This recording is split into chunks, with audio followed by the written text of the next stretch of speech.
तो चलो स्टूडेंट्स, आप सभी स्टूडेंट्स का मैं स्वागत करता हूं अपने चैनल पर जिसका नाम है वीरेंद्र प्रसाद। तो स्टूडेंट्स, यहां पर एक क्वेश्चन मैं लेकर के आया हूं वर्क और एनर्जी से। मैं यहां पर क्वेश्चन नंबर 5 और क्वेश्चन नंबर 11 बच्चों यहां पर सॉल्व करने वाला हूं, ठीक है ना। और ये एनसीईआरटी की किताब से है, एक्सरसाइजेज का क्वेश्चन है और बहुत इंपॉर्टेंट क्वेश्चन है। एग्जैक्टली देखा जाए तो सेम क्वेश्चन या इसी कॉन्सेप्ट पर बेस्ड डिफरेंट क्वेश्चंस लगभग हर साल एग्जाम में पूछे जाते हैं। चलिए बच्चों आगे चला जाए, ठीक है ना। चलिए क्वेश्चन को सॉल्व करते हैं। क्वेश्चन है स्टूडेंट्स कि एक टेबल है, ठीक है ना। यहाँ पर एक टेबल है, ठीक है। मान लीजिए कि ये एक टेबल है, ठीक है। और इस पर जो है बच्चों एक 10 किलोग्राम का एक ऑब्जेक्ट है। मान लेते हैं अभी ये 10 किलोग्राम का ऑब्जेक्ट कह रहा है, एक पॉइंट है ए पर, ठीक है ना। और इसको खींच करके लेकर के आया गया बच्चों बी पर।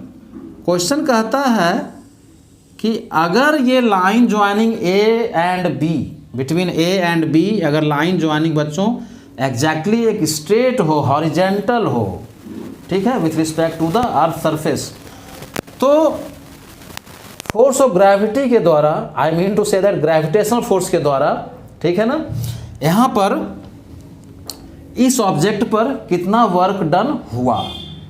तो स्टूडेंट्स अगर देखा जाए तो यहाँ पर ये जो ऑब्जेक्ट को मूव कराया जा रहा है 10 किलोग्राम के ऑब्जेक्ट के स्टूडेंट्स, ठीक है ना। मान लेते हैं कि ये ऑब्जेक्ट है हम लोगों का 10 किलोग्राम का, ठीक है ना। इसको मूव कराया जा रहा है स्टूडेंट्स, ठीक है ना, इस तरह से। यहाँ ए से शुरू हुआ और बी तक ये गया, ठीक है, बी तक ये गया। तो बच्चों ये 10 किलोग्राम का तो है ज़रूर, है ना। और इस पर नीचे जो है बच्चों वर्टिकली mg भी लग रहा होगा, force of gravity vertically downward mg लग रहा होगा, ठीक है ना।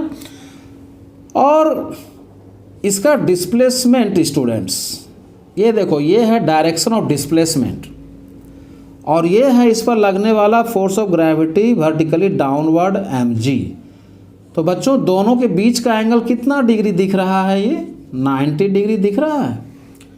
बस हो गया इसका खेल खत्म, है ना। आपको पता है work done equal to F S cos theta होता है या एफ डी कॉस थीटा होता है। वर्क और work done equal to students क्या होता है? वर्क और वर्क डन इक्वल टू होता है बच्चों एफ डी कॉस थीटा, ठीक है। तो फोर्स तो जो देख रहे हैं सो mg तो वो लगेगा ही, ठीक है ना। हमको ये सब देखने की आवश्यकता नहीं, आप सिर्फ यहाँ पर ये देख लो, f मान लो यही रहने दो, d भी वही रहने दो, कोई मतलब नहीं बच्चों। कॉस थीटा हमारे पास है 90 डिग्री, ये हमें यहाँ पर दिख रहा है। और जैसे ही कॉस 90 हम लोगों ने लिखा यहाँ पर, बस ये हो गया हमारा हम लोगों के लिए बच्चों कॉस 90 होता है 0 और कुल मिला के वर्क डन हो गया 0, ठीक है ना। वर्क डन हो गया बच्चों 0। तो work done by the force of gravity और ग्रेविटेशनल फोर्स, डिफरेंस है दोनों में, वो आपको पता ही होगा। Force of gravity and gravitational force क्या होता है वो पता ही होगा। फिलहाल यहाँ पर जो क्वेश्चन कर रहा है उसके हिसाब से मैंने यहाँ पर आंसर बता दिया। Work done in this case is 0, ठीक है बच्चों। एक क्वेश्चन और है यहाँ पर स्टूडेंट्स कि क्वेश्चन क्या है सो देखते हैं, ठीक है ना। मान लो कि हमारे पास ये एक ऑर्बिट है, ठीक है, और यहाँ पर मान लेते हैं बच्चों अर्थ है, ठीक है। और ये एक सैटेलाइट है बता रहा है जैसा कि क्वेश्चन में, ठीक है। यहाँ पर ये एक सैटेलाइट है बच्चों जो कि अपने ऑर्बिट में अर्थ के अराउंड जो है, ये अर्थ है मान के चलो, ठीक है। अर्थ के बाहर ये ऑर्बिट्स हैं ढेर सारे, उसी किसी एक ऑर्बिट में मान लेते हैं क्या कि वो सैटेलाइट जो है बच्चों मूव कर रहा है, ठीक है ना।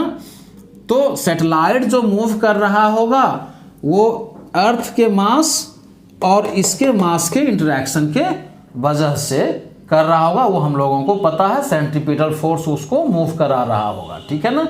तो चलिए अब आगे देखते हैं और कॉन्सेप्ट को समझने का कोशिश करते हैं बच्चों।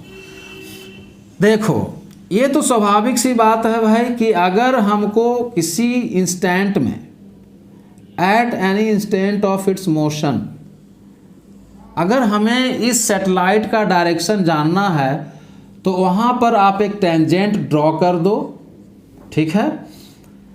अर्थ के सेंटर के रिस्पेक्ट में हम लोग क्या करेंगे स्टूडेंट्स, वहाँ पर एक टेंजेंट को ड्रॉ कर देंगे, ठीक है ना। ये देखो हम लोगों ने क्या किया, एक टेंजेंट को हम लोगों ने यहाँ पर ड्रॉ किया, ठीक है। तो ये है डायरेक्शन ऑफ डिस्प्लेसमेंट इस सैटेलाइट का। मान लो ये पोजीशन ए है, at this position A the direction of this satellite is towards A B. और अगर बच्चों हमको देखा जाए इन दोनों के बीच में तो फोर्स ऑफ ग्रेविटी लग रहा होगा ना, ठीक है ना, अच्छी बात है। तो हो क्या रहा होगा वो तो आपको पता है कि दोनों के बीच में लगने वाला फोर्स क्या होगा, Gm1 m2 bye are square, तो जो कुछ भी है, ठीक है। यहाँ पर हमको सिंपली ये देखना है कि ये जो फोर्स ऑफ ग्रेविटी इसके वजह से जो बन रहा है, या जो फोर्स ऑफ ग्रेविटी है दोनों ऑब्जेक्ट्स में इंटरेक्शन के कारण, ठीक है ना। तो इस फोर्स ऑफ ग्रेविटी, ठीक है बच्चों, ये डायरेक्शन टुवर्ड्स द सेंटर, ठीक है, आपको पता ही है सेंट्रीपिटल फोर्स। और ये डायरेक्शन ऑफ डिस्प्लेसमेंट अगर इसको देखा जाए यहाँ पर ध्यान से तो ये एंगल बन रहा है बच्चों 90 डिग्री। तो इस केस में जो फोर्स ऑफ ग्रेविटी के वजह से अर्थ के कारण, अर्थ के पास जो मास है उसके वजह से जो फोर्स ऑफ ग्रेविटी है वो सैटेलाइट पर जो जिसके वजह से वो उसको मूव करा रहा है, ठीक है ना, के वजह से हम लोग ये कह सकते हैं कि भाई इन दोनों के बीच का एंगल जो है वो 90 डिग्री होगा, क्योंकि ये टेंजेंट ड्रॉ करने के बाद ही हमको इसका डायरेक्शन पता चलता है, ठीक है ना। सर्कुलर मोशन वाला में आप लोग पढ़ भी चुके होंगे। तो ये 90 डिग्री होने के वजह से क्या हो जाएगा बच्चों, कुल मिला के एक बार फिर से cos 90 हम लोग यूज करेंगे, और cos 90 का वैल्यू होता है 0 डिग्री, सॉरी cos 90 का वैल्यू कितना होता है बच्चों, 0 होता है, ठीक है ना। cos 90 डिग्री का वैल्यू होता है 0, यहाँ मैंने लिखा भी है cos 90 डिग्री का वैल्यू होता है बच्चों 0। बस अब जैसे ही यहाँ पर जो है जो कुछ भी है हमारे पास, ठीक है ना, वर्क या work done is equal to जो कुछ भी आ रहा है हमारे पास बच्चों, तो एफ डी कॉस थीटा यहाँ पर ज़रूर लगेगा, और एफ डी फिलहाल आप रहने दें, और थीटा की जगह पर रख देंगे स्टूडेंट्स, आप लोग सारे स्टूडेंट्स 90 डिग्री। और आपको पता है भाई कि एफ डी और कॉस 90 का वैल्यू होता है 0, कुल मिला के हो गया 0। तो इन दिस केस हमने देखा कि इन दोनों केसेस में, इसलिए मैंने इस क्वेश्चंस को सिलेक्ट किया था चूँकि सेम कॉन्सेप्ट पर है, और ऐसे ढेर सारे क्वेश्चंस लगभग हर साल या हर अल्टरनेट ईयर्स में, या इस पर बेस्ड क्वेश्चंस हर साल लगभग या अल्टरनेट ईयर्स में ये क्वेश्चंस पूछे जाते हैं। जीरो वर्क डन पर positive, negative and zero work done का कॉन्सेप्ट आपको पता ही है, उसी से मैंने कुछ क्वेश्चन सेलेक्टेड क्वेश्चंस आपको दिया है, जो कि हम लोगों ने देखा है कि फ्रीक्वेंटली ऐसे क्वेश्चंस एग्जाम में पूछे जाते हैं। कॉपी चेक करने के दरमियान ही हम लोगों को पता चलता रहता है बच्चों। तो ऐसे क्वेश्चंस को आप अच्छे से पढ़ते रहें, बनाते रहें, कॉन्सेप्ट्स को क्लियर करते रहें। Try to find out the best marks in your coming examination with these all the wishes. Thank you all of you.